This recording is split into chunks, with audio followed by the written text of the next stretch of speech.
Well, good afternoon, ladies and gentlemen, and welcome to Federal Conference's Art of the Possible. Today's podcast, I'm super excited to talk about recharging and re-energizing. It's no secret, though, that our industry has been forced to take a look at how we do business today, and it's certainly been devastating on the people's lives and the impact that it's made. However, as businesses and our industry begins to reopen again, we need to invest in our people.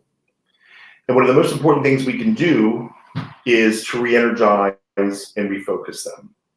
That's why in this episode, I'm honored to have my mentor, Cindy Novotny, join us to talk about how do we refocus and re-energize our people. Let me tell you a little bit about Cindy. First of all, hello, Cindy. How are you? Hello. Hi there, Phil. Cindy Novotny is an icon in the hospitality industry. She's the original founder of Master Connection Associates. She's internationally renowned leader in sales, leadership, and customer service. She's been recognized by the American Society of Training and Development as one of the most powerful, innovative, and passionate speakers in the industry. Cindy's become a radical mentor for thousands of executives around the world. Her ability to close the gap with senior executives and line employees has made Master Connections a leader in many industries, not just the hospitality industry. So again, welcome, Cindy. Super excited to have you and look forward to this conversation because I know every time I talk to you, every time I watch you, I just get so excited. How are you? I'm good. And I really was excited when you reached out. And then I was even more excited when I saw that backdrop that you have going there. Okay. Love that. Takes us right back to our Ritz-Carlton days. Love that mug. Absolutely. Love it. And, so during those Ritz-Carlton days, you were there with when we had the Malcolm Baldrige Awards, and you played an instrumental role in making sure that everyone was trained. Like, it's just, it's just one of those memorable things. Like, what was your role in the Malcolm Baldrige Award? I know you were critical in that. So what happened is we won it twice, and you probably remember that, and no other hospitality company has ever won it. Okay. Ever. Many have tried to this day. And so the actual application process took a great deal of time, and we were a part of that. We were the only outside training company that Horschelze brought in. So we were really proud of the fact that we started from just the sales side of the business when we met. And then that transferred into leadership and guest service training during that whole application process. So then once we got really involved in that, doing all the certification training and going through all the Baldrige training and on, Mr. Schultze thought, well, we better win it a second time. Like, nobody does that. There was one small technology company that went for it a second time. And, what's amazing is it's very difficult to win it once. Why would you go for it twice? But he was so adamant that people started getting lazy and sloppy. Just because it's like you were Miss America once doesn't mean you get to just be it again, right? Right. So what our role is that they outsourced the Ritz-Carlton Learning Institute to us. And we backdoor operated that for 13 years. Obviously, when Marriott bought the company, then that, became the Leadership Institute, or Leadership Center or something now. But we went out and I traveled all over the world giving speeches. Horst wrote the book. We talked about the gold standard. And that's how we got into so many non-hospitality companies, law firms and medical things like that. Yeah, absolutely. And many, many late nights, because I was on our hotel Malcolm Baldrige team. So yeah, lots of effort. And again, the impact that you made on me and just thousands and thousands of people, as I mentioned, has just been incredible. So we do have limited time, and this is we talked about, right. So the statistics that I've seen is that 85% of our industry is either unemployed or furloughed. And then you've got those folks that are on property or in the office, and they're just trying to get it done and stay positive and provide an experience. And so, can we kind of jump into it at this point, Cindy? Yes, absolutely. And that's why I talk about rebounding, refocusing, re-energizing, charging, is that there is a tremendous amount of weight on everyone's shoulders. Okay. So it's not just those that got laid off or furloughed. It's those that are back trying to hold the fort down. Many of them are young. Their boss might have been laid off, and now they're doing a marketing plan that they don't even know what they're doing, and they're trying to get help. And you've got GMs, depending on the kind of hotel, because this isn't all about luxury, of course, that clearly are running around checking people in. You've got salespeople that are working in operations. So the amount of, I would say, mental stress on everyone is just incredible. And I think one of the things you have to look at is, where do we go from here? Because there's so many people that are saying, I'm getting out of the business. I'm not going to be in the, and I'm doing a lot of one-on-ones, and I'll say to them, no, I get you have to make money right now and go out and do that and work and, get your real estate license or start your home decorating. I mean, builders and things like that. There's places to make money, but I wouldn't give up on us yet. I'm back traveling. We've got trainers. I've got 8 of us out on the road. We are seeing light at the end of the tunnel. And again, I'm no doctor or CDC, but the planes are full. I mean, the other day I was on a flight and there was a gentleman just like you with a sport coat on. I mean, class act, like business traveler. And the flight attendant, and we were in first class, she almost started crying. She went, oh my gosh, it's the first time I've seen a suit in like 8 months. And so then I said, well, maybe he's not working. He goes, no, I'm working. And so then the whole first class like gave him a round of applause, right? Yeah. So you've got to take a look at, what do you do to stay relevant, and what do you do to make money? But more importantly, don't give up on a shit. That's right. I was reading on LinkedIn, I think this morning, that there was a post about, the alarming rate of where we're losing hoteliers and quite frankly, younger people that are scared of this industry now. And I'm hoping through this conversation between the two of us that we can try to provide some sort of inspiration. And right. Again, it's the art of the possible. What's next? What can we do to work together to make this better? So yeah, 100%. Nothing is impossible. I mean, if anybody thinks for 1 minute that this industry is going to go away, they're crazy, because people have pent up excitement to travel. There are meetings happening. You know this, you're in the meetings business. No one's paying attention. They're not putting it out there. It's like the corporations that we're doing training for that are not in the hospitality industry, they're doing it like stealth. We'll go into a hotel. There'll be 25 people in the meeting room, socially distanced. I call it physically distanced because there's nothing social about it. And, they'll be spread out wearing the mask, but there's no photographs being taken. We're not, because they don't want to cause angst amongst any of their other employees, but people have to meet, and it's a fact. And I think if you look at any of the companies that are bringing people back to the offices, right, they know that when you are face to face, mask or not, you can get a lot more like excited and brainstorming and ideas. It's very hard to do that when you're sitting by yourself, even on a Zoom call. You can only create so much creativity and problem solving unless you're sitting in a meeting room somewhere and you're brainstorming. So it's definitely coming back. Leisure, of course, kicked in right away, but meetings are definitely coming back. Yeah. Yeah. I mean, it's the whole human element. I mean, that's what we are. We're human, and we have to stay together, and that's just who we are. So I think what might be helpful maybe as part of our first sort of question and conversation is maybe whether it's with you or maybe some tips on how, through all of this, how do you keep your teams focused on getting back to work? If you've been, maybe you're the person on operations or you're the meeting planner, and now all of a sudden you got to bring in some new people or bring people back to the office. How do you get them kind of focused back on the task at hand, but yet provide an experience? So there's several things we're doing. And one is people that are working, they have to keep their eye on the ball, whether they're running, whether they're at 20% occupancy or 98% occupancy, because limited service hotels stayed open the entire time, and they ran at a very high occupancy rate, as well as higher rates than they were charging before. And it wasn't trying to gouge people or anything like that. They had to, because everybody had to put so much into all the products and everything you had to do in a hotel to stay open. Some of the luxury hotels that were open throughout the summer in the resort world also were running at very high occupancies with some less staff. Okay. So one of the things we've done is we've told different, whether you're a department head in operations or you're in sales, you just have to roll up your sleeves and do some of the work. So forget the big executive committee meeting that's every Tuesday and we sit around for a half a day and talk about the plans and this and that and the strategic direction and the this and that. We have to meet, but we have to meet for like 30 minutes and then we got to get on with it and go down. And if I'm in food and beverage, I'm on the line. If I'm in front desk, I'm helping out in housekeeping as well.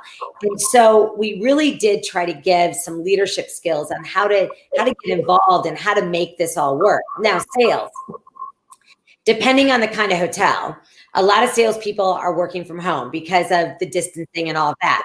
But I'll tell you right now, and I've said this for years, if I were to go back on property tomorrow, I would put my desk right smack dab in the lobby. And I'm not exaggerating.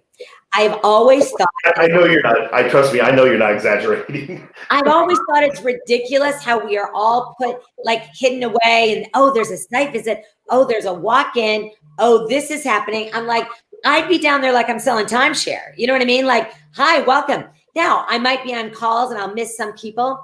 But what happened during all of this is a lot of new customers came to the hotels. And if you didn't have a salesperson present to be able to really engage with them, you were losing out because many of them came to you because their hotel might have been closed or their hotel might have been full. There was some big buyouts of some of the luxury hotels where, wealth management and finance, some of those companies, like did buyouts and brought all their families there and they closed off all the hotels. So the way you keep everybody energized and focused is to keep on with it, keep pushing ahead. Now, I also believe that anybody furloughed or laid off, as a leader with empathy, as a leader that cares, don't call me, oh, we're like family, and then the next day I'm furloughed and you don't talk to me. This was ridiculous. And this happened everywhere from every kind of hotel and every kind of hotel company. I know because I was on the other end of that. So I would have done, and I know legally you can't make anybody be on a lineup or call into a meeting if they're furloughed. You can't do that. But can you not reach out and say, look, how are you doing? What can I do? How can I help you? That's what I did. And I did a very good job, and I'm still doing it, of making those people feel like they were a part of something, even though I'm not their boss. And because most of them knew that they were furloughed, and chances are by end of October, they were waiting for the big email of, well, the furlough went to layoff. That's right. Which kind of leads to maybe the next question really was, what's really one of the toughest or hardest things you have to handle during the COVID period, right? I mean, and it sounds like that's one of them is, we are family, but I have to let you go, but this means I can't talk to you. Like, how do you balance that? Yeah. So we had to, for a very small privately held company, I was very proud that, my husband and I, who owned the company, of course, furloughed ourselves, but we went to work every day and worked. I've never worked so hard for free, but we kept our corporate team actually working. And I will tell you that although there were some pay cuts and although they continued working, they were getting their insurance, they were getting paid, and this made all the difference in the world. We did have to furlough our trainers. Now I've got 8 of them back working and they're working full time and it's all really great. I kept them involved. I said, you don't have to be on lineup every day. You don't have to be at this event. You don't have to be on this webinar with me. Every single one of them volunteered to do that. No, I want to stay present. I've done 175 webinars and a ton of these kind of interviews. And literally they said, no, I want to be on it. I want to be on it. I've always talked about the today team and the tomorrow team. And there's people that today are suffering, but I will tell you, many of them have gone too dark. And the hardest thing for me to do is tell some people the truth. Like, you just have gone away. You've gone to bed, you pulled the covers over your head, and what's going to happen to you in 8, 9, 10 months when no one remembers your name? What's going to happen to you? And so if you are going to end up getting laid off, then what are you going to do then? And then secondly, if you're furloughed, it doesn't mean you can't check in with your clients. When people said, well, they cut off my email, to the company. Well, that doesn't mean you can't go on LinkedIn and reach out to your clients. This is America, for heaven's sakes. You have the right to just say, hey, just want to check in on you. You don't even have to get into the drama. Oh, I was furloughed. Oh my gosh. But I'm checking in on you. How are you doing? Is there anything I could do for you? Yeah. It is difficult because, when you're in pain and, obviously your whole series and in the purpose of this, the podcast series is really trying to keep people inspired and motivated and focused to keep moving forward, Exactly. And believe me, working for no money is hard. Cutting back. I mean, I've been shopping in my closet since March, and I love shopping. So it was pretty much like, there will be no spending, just so you know. And I just kept shopping in the closet. And so the idea is that it's hard on everyone. And if you're homeschooling, like I helped people, not just family, I helped family for sure, but friends that would say, could you just read to my daughter every Wednesday? Like, just help her with this because I need a break, right? So it was those things that you could do that, maybe I never would have thought of doing in the past. Yeah, absolutely. Well, all right, so we take all of that and sort of capsulize it. What would you think that maybe the biggest sort of, opportunity, mistake, I hate using that word, but you saw with professionals kind of over the past months do that, we should kind of bring to their attention so we can kind of stop doing it? Okay, well, number one, it's going dark. Number two, it's being negative online, social media, politics, all the garbage, making fun of COVID. Like, I hate it too. I don't like COVID, but all the little memes, blah, blah, and the jokes and this and that, those are just supposed to be, little texts between you and your friends. You have to back up and look at who you are, because you have no idea who's watching and listening all the time to everything you're putting out there. So those are two of the things that I've seen that I literally can't believe. The other one is that there's people that aren't reinventing themselves. Okay. Now, I'm not saying you have to be like, oh my gosh, I'm going to be something crazy. It means, are you, and not just, you can go learn another language and all that. That's all good. But are you learning about hybrid meetings? Are you on some of the, tech talks where they're teaching you, this is how we're going to do a hybrid meeting. This is how you do a virtual site visit. There's people that are just literally, they're going to be so behind because they didn't participate. And I heard from them, well, I'm not being paid to do that. Yeah, well, guess what? It's like an internship. It's like, you have to know what's going on. And then there's a lot of people that, honestly, I get it. The news is so depressing and all of that, but you have to watch the news. You have to see what's going on, because there's some states that things are really cranking and people are working and it's like unbelievable. So you do have to stay very present and really relevant, right? And then the other mistake is that not being a team player. And I've seen this where we have to help one another out. And some of the snipey, I honestly, I sit back and think, really, everybody said, oh, during COVID, everybody's going to be so compassionate. No, they're not. I mean, no, they're not. Everybody's out for themselves, and everybody is just so kind of like in each other's face. So you have to really make sure that you are being a team player. I think that's the most important thing. Yeah. And if I could add, so IAEE, I'm on the board there, and our last month's program was really about what you just said, right? Is reimagining yourself, because you got to still stay employed. You still got to pay the bills, right, at the end of the day. So what does that look like? How do you rewrite a resume? How do you get out there and interview? If you've been doing the same thing for 20 years, it's like, what the heck do I do? Oh, right?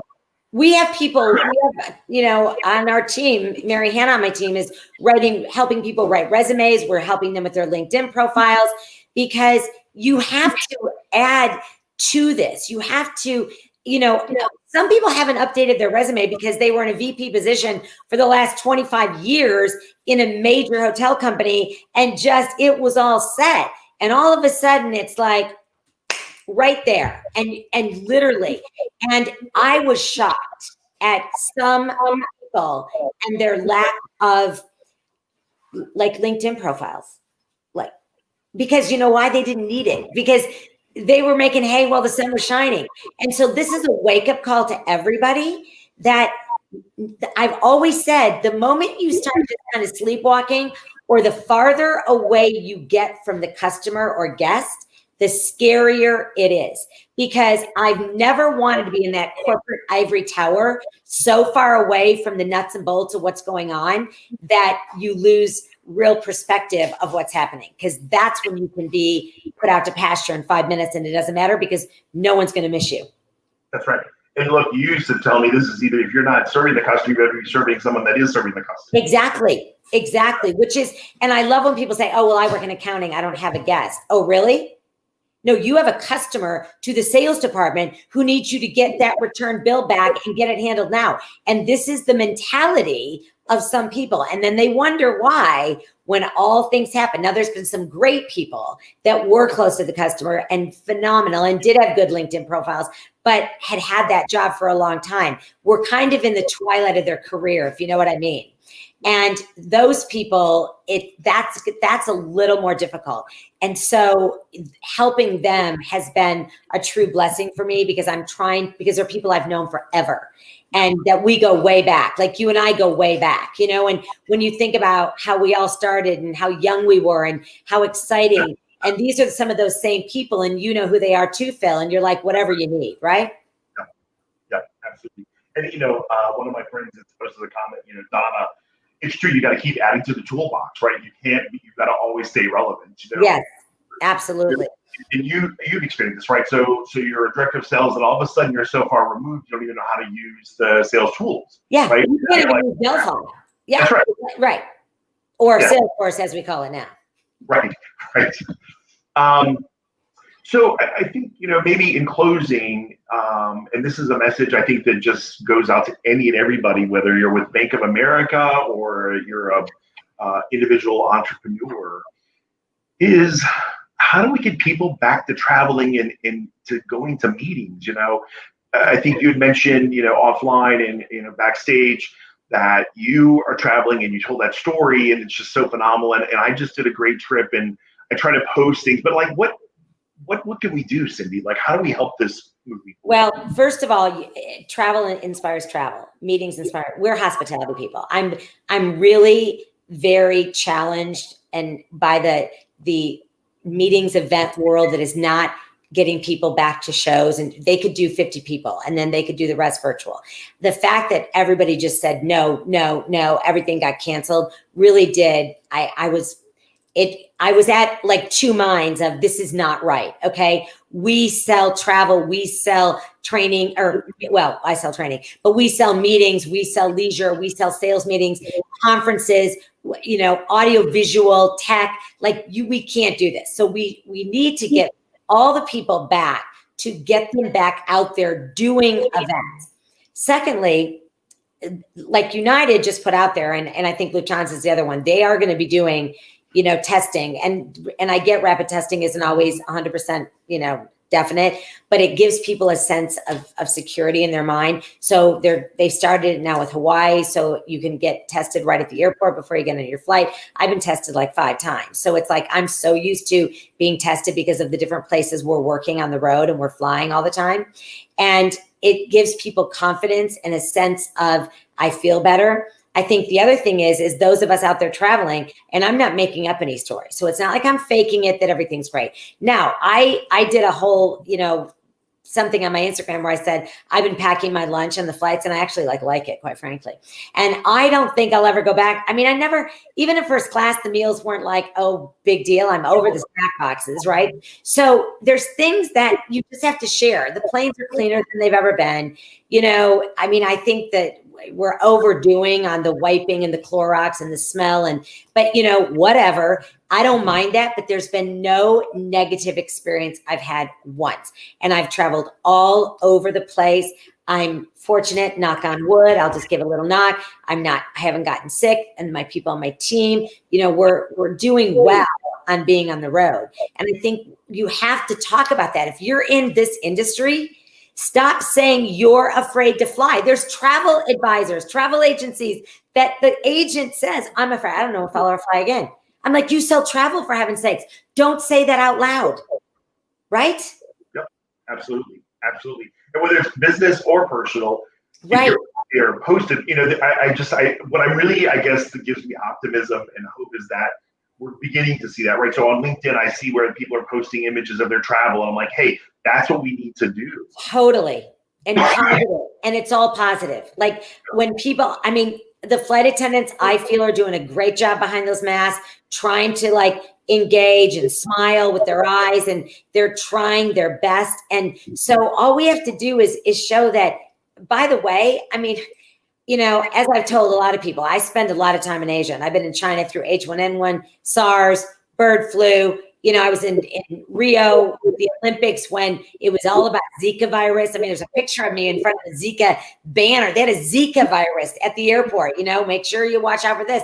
And it's like, wow. And we just all kept traveling. SARS, you know, and think about it. And when you get your COVID testing, SARS comes right up because that's one of the things that's in there. And yet we all just kept going. And I'm not making light of it. I get that it's very serious, and I get it's something totally different. But I think the fear we have put in people, we got to bring it back a notch. If you're at risk, you're not going to travel. My 86-year-old parents, I don't want them on a flight. They're staying home. My sister gets groceries to them. But if you're not at risk and you're in the travel business, try getting out there. That's right. That's right. Well, I want to add one other thing. You know, you have your sort of daily motivational thing, and I wanted to share quickly. My favorite was recently you did one where you're washing it right out of your hair, and yeah, it was just watch that, man. It was one of the best episodes.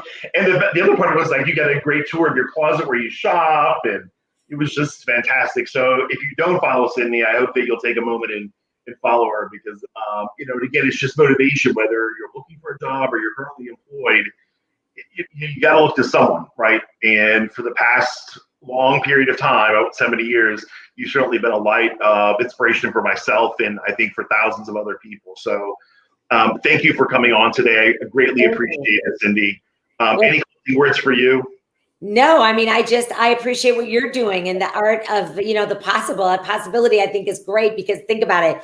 Nothing really is impossible. And all we have to do is look at a positive outlook at the future. And I'm not trying to blow smoke. I'm a realist, but I also have a positive outlook at the future. So I thank you as well for doing all of what you're doing and engaging with so many people to put all this great positivity out there. So thank you for inviting me. Absolutely. So until next time, ladies and gentlemen, stay focused, re-energize. Until next time of The Art of the Possible, have a good day. Thank you.